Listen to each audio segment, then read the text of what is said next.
Paul, Seán. It's so great to be here. I'm Simon, and I've been living and breathing data for a couple of decades now. So great to have an opportunity to chat with you both today. Welcome to Keeping Up with Data. Keeping Up with Data is the podcast that keeps data enthusiasts up to speed with what is happening in the data world. We bring in the leading minds from the data industry to talk all things career, news, embarrassing stories, failures and successes. Yeah, I'm really looking forward to this one. I think I've been trying to get Simon on the podcast for a very long time. Very hard man to get, man about town. So we will delve into a lot of different topics, scenarios. I think the main things we're going to run through, Simon obviously wrote a book recently published. So we want to delve into that for anybody who'd be interested in understanding how he went about it, publications, challenges, everything to do with the book. Consulting, Simon's been a man about consulting for a very long period of time, built high-performing teams. We want to understand the different dynamics, struggles, address some of the stigma within, and just have a general flow. So I suppose, Simon, we'll start with how you got into data all those decades ago. It's evolved probably into something that you would have never, ever imagined all those years ago to what it is now. Fill us in on how you got in and kind of... I would love to tell you about the amazing plan and the life trajectory I had and the sequence of steps I followed with a great precision and plan. But no, honestly, it was a bunch of random things. So I think maybe this might be a recurring theme as we talk about life in the data space. But really, I fell into data engineering, I'm going to say 20 years or so ago. I left university, I joined a software consulting firm, and by just happenstance, I ended up on a very data-heavy project. It was one of the first client engagements I had. And I loved it. I loved this idea around working with data, modeling real-world systems. And I think from there, I just sort of had this appreciation of working with data and having this sort of cool moment of realization that you can do things in data to represent things in the real world. And they both interact with one another. And it really became sort of this fascinating thread throughout my career to just play with data and do cool things. Yeah. Absolutely. I think when I first started experiencing the word data was when obviously I started in recruitment, and I was like, oh, this is so cool. It's all just starting now. No, it hasn't. It's been around for years and years, it's decades. So I think your trajectory from, let's say, year 2000 onwards has been like a total change.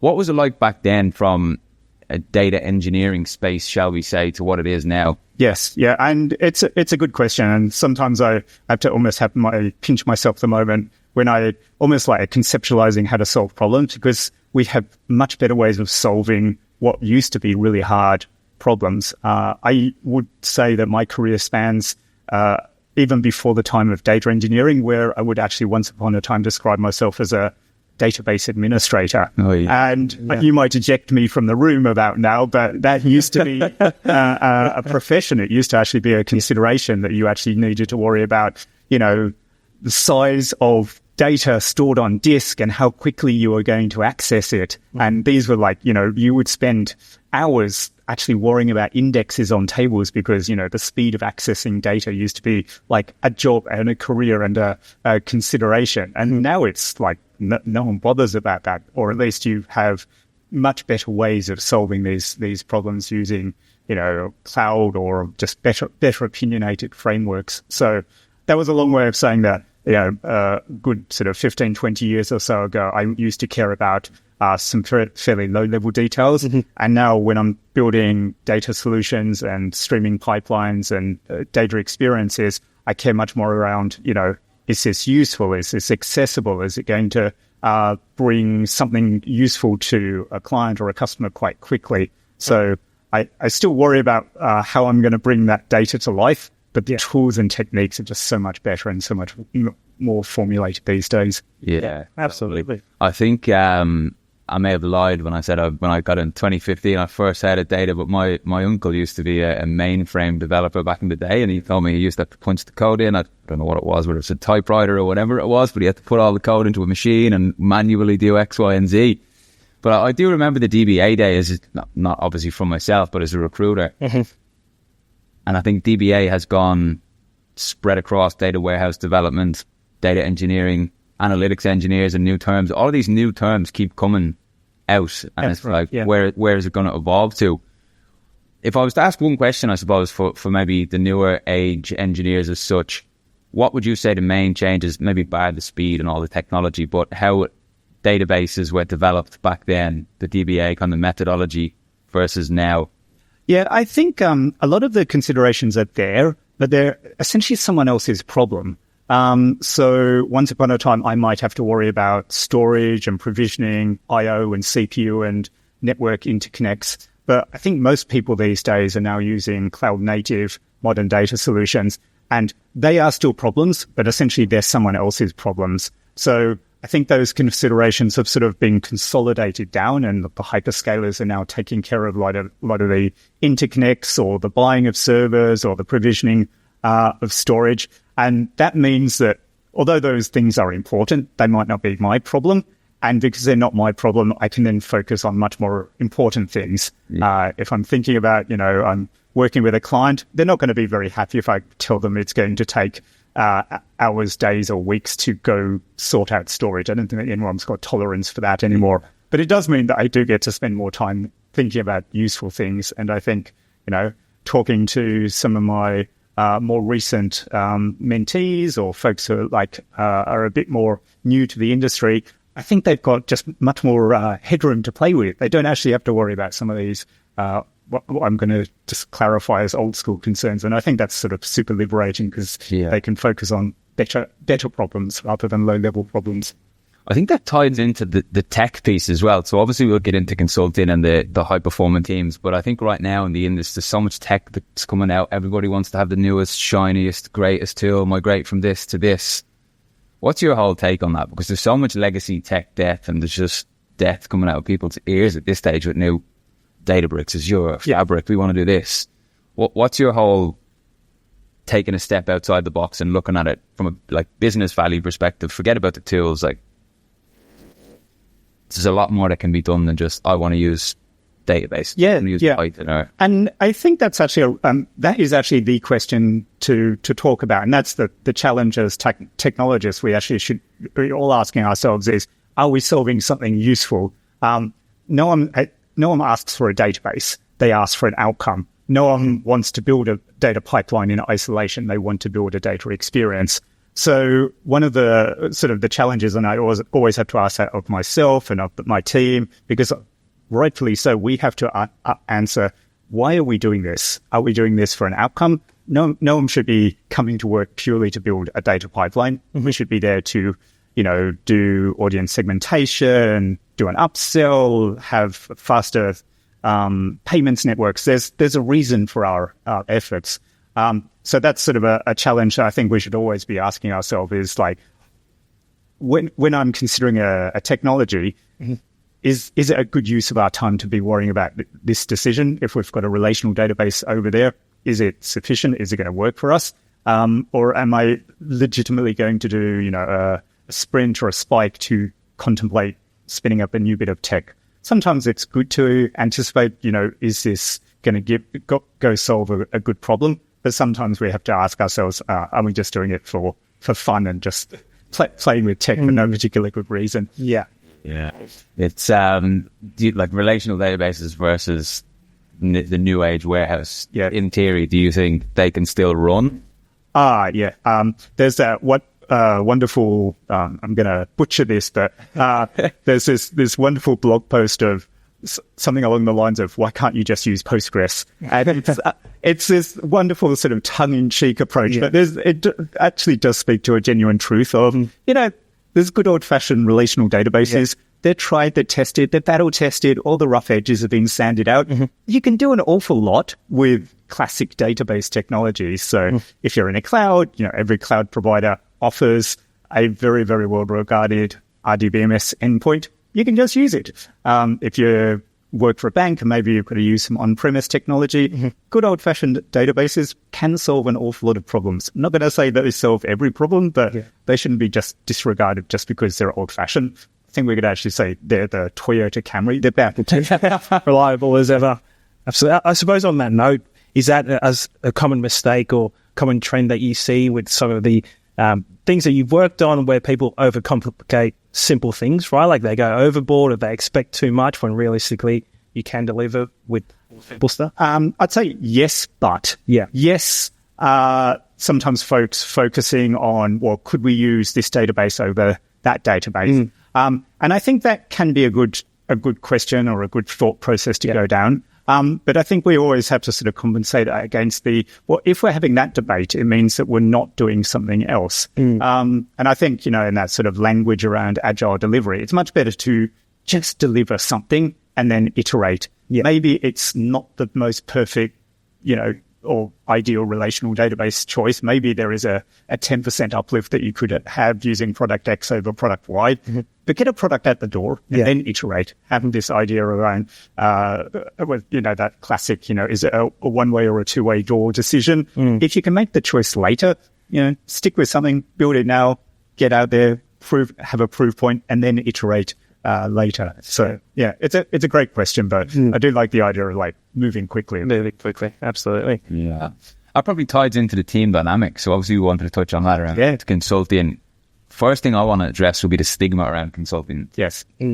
Maybe you mightn't hear it as much as we hear it, but I'm always advising people, it's like, if you're junior, get into consulting because you can grow not just your business skills, but you can test if you want data science, AI, especially now. Sorry, I said that. Whatever it may be within that space that you are thinking, technology is so big now, there's 101 different things you can focus on, and that there is a great route in. Oh, 100%.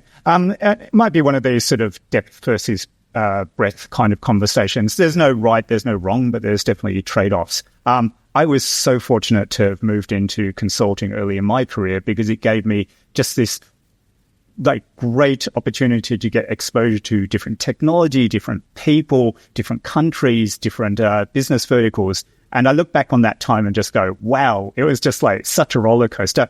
I knew nothing, but it was very much about get challenged, get thrown onto a client side, get exposed to something, learn very, very quickly, maybe do it for 6 months, 9 months, 12 months, and then get exposed to another bunch of challenges. And as a learning experience, as a forcing function on, being challenged, couldn't ask for anything better. So 100% I'd agree with you. If you can, and, it works to your, living slightly on the edge, not of terror, but of maybe being challenged, consulting is absolutely a great way to learn and learn quickly. Absolutely. I think just on that note, Simon, I suppose it's always one of the key things that we look for in these podcasts is just general advice on that consulting piece. If you're speaking to someone who's junior, who's looking to get into data engineering, are there any sort of key traits that you look for in people or things that are going to make them successful in that space? It's a good question. Maybe not so much traits. It's more sort of do people have essentially a bit of a willingness to just be a little bit uncomfortable? And I think anyone in IT should feel always challenged. If they're not feeling challenged, they might actually want to rethink their industry choice. So as long as someone has a bit of aptitude to, or tolerance to learning and being challenged, I think people close the door a bit too quickly on the idea of being consultants. They think that they need to wear a special hat or a special badge or have a special background, but I wasn't a consultant to begin with. I loved being a consultant. But it's a good question, but it's trade-offs at the end of the day.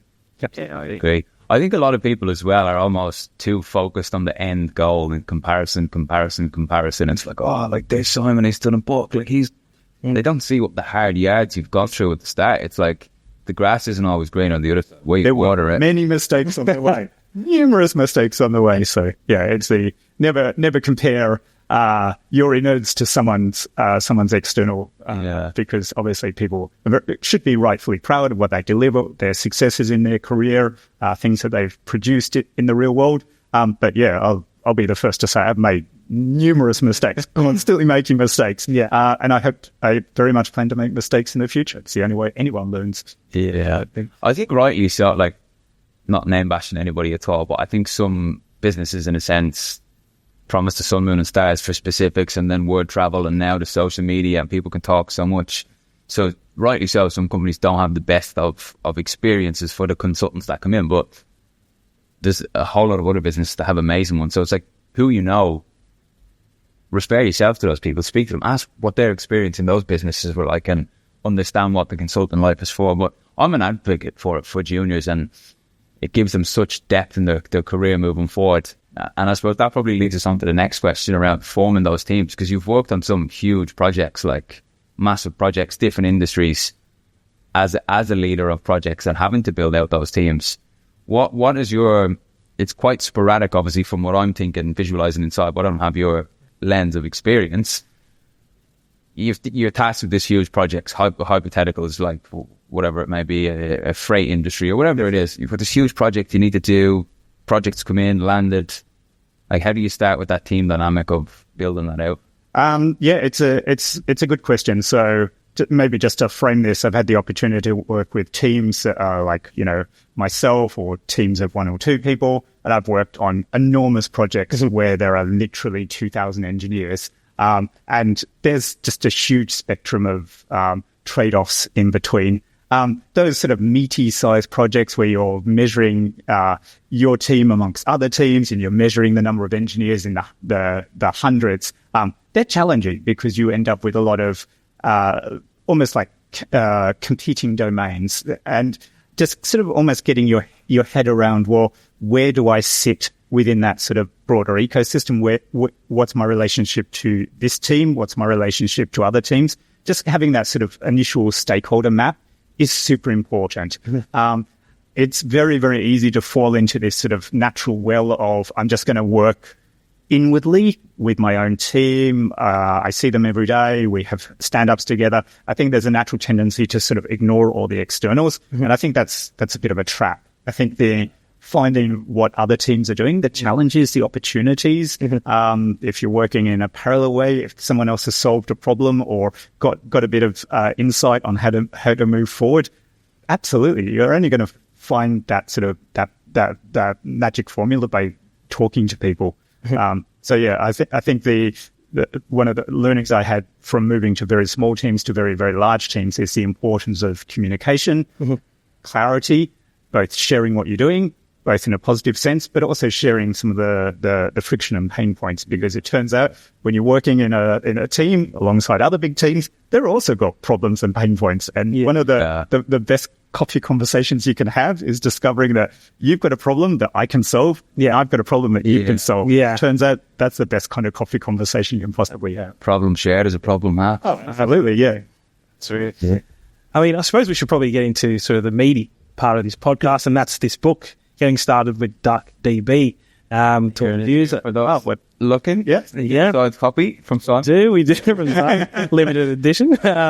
So look, let's just start with the inspiration, why you started this sort of venture. I mean, it's not easy to start writing a book, so I just want to hear the origin. Yes, yeah. So maybe just a couple of steps back, and as a bit of an orientation, because I'm sad to say not everyone in the world is living and breathing DuckDB at the moment. So just as a sort of a bit of an orientation, DuckDB, it's an open source bit of technology. I think if you looked at the project page, it would say something along the lines of, it's an in-process, SQL compatible analytics database engine, which is both technically correct and probably not very helpful. So one of the reasons I fell into sort of appreciation of DuckDB was it was solving some genuine problems I had in my professional day job.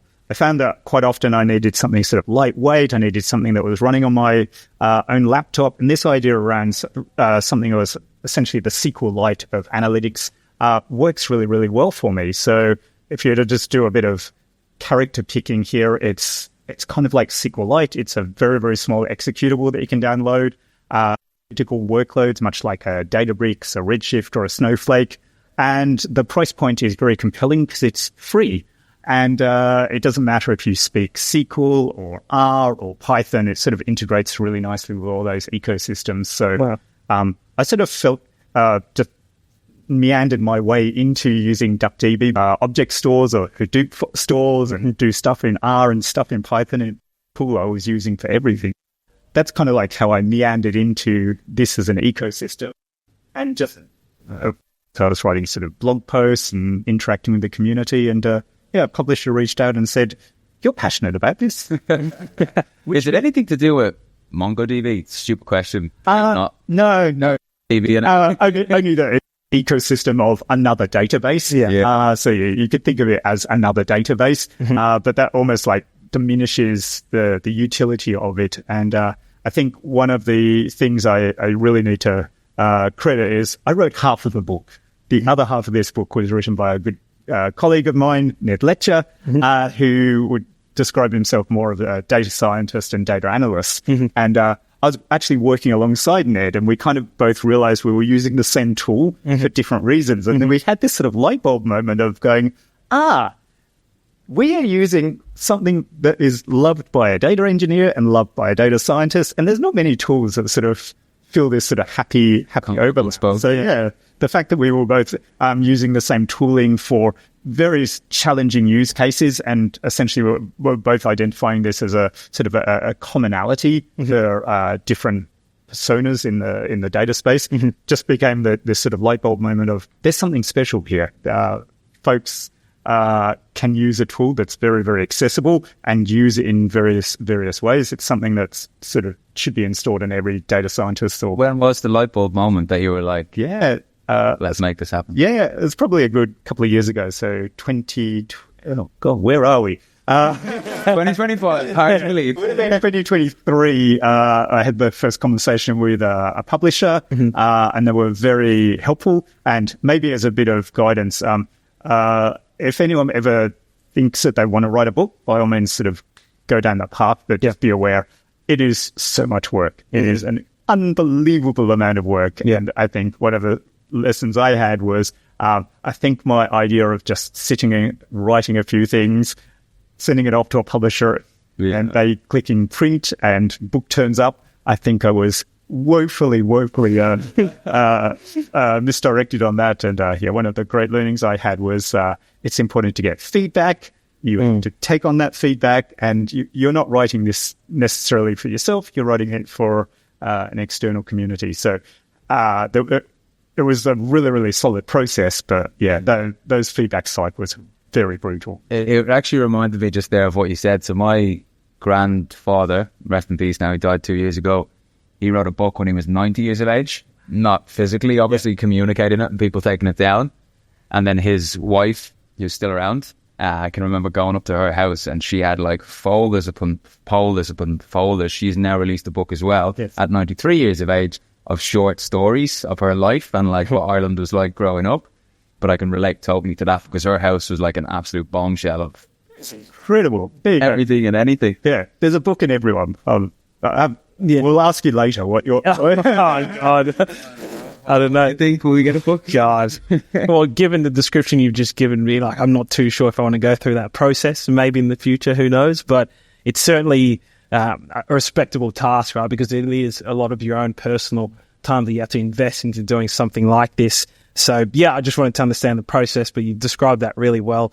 But, I mean, congrats, I suppose, and fingers crossed it all goes well.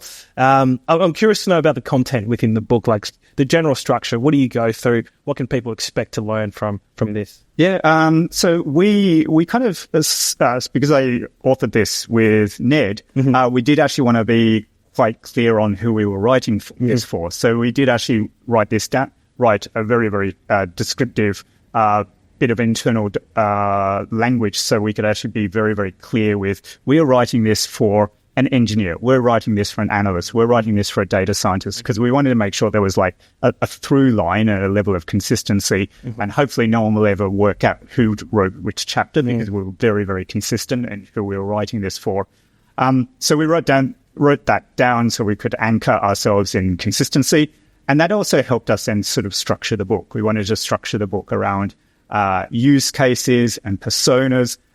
We didn't want this to read like a database manual. We didn't want this to read like a Polar's data science workbook, because no one would read that. We did want to make this very much action orientated so people could like pick it up from any chapter and think, I have a use case to solve. My use case might be, I have shed loads of data sitting in an object store and it's of an unknown schema and someone's asking for analysis on it. How would I go about that? Other people might say, I want to do this sort of exploratory data analysis on some language text, how would I go about it? So we kind of tried to write this very much of what I want in a book, which is, here is a bootstrap mechanism for these kind of problems. I just want to get my job done. I want to be held and sort of directed on best practice, but I don't want too much fluff, and I want my problems to be solved quickly. That was the next word of what it sounds, but I was like, it's taking the fluff out. This is what you need to do to get this result. Yes. This is cool. That's amazing. I suppose more broadly, when you look at writing future books, is this something you enjoy doing? Are you doing more? I don't know. He's got 5 in the works. I think I might describe this a bit like running a marathon. It's great to say that you're a marathon runner. It doesn't matter if you've run one marathon or run several marathons. I've run one marathon, so I'm going to say that's enough. I've now read one book, so I can call myself. Written one book, so I can now call myself an author, and I think that might be sufficient. Good answer. Yeah. Well, who knows? Yeah. Whatever may happen, you might think, interesting topic. It might just come naturally now that you've done it. I suppose with all of that, for me, I've never heard of DuckDB until I met you and heard your book. And bought the book. Yeah, correct. Explain it in layman's terms. If my 93-year-old grandmother was listening to it, for example. I would say it is the tool to get your data problems solved when you want to bring the compute to the data.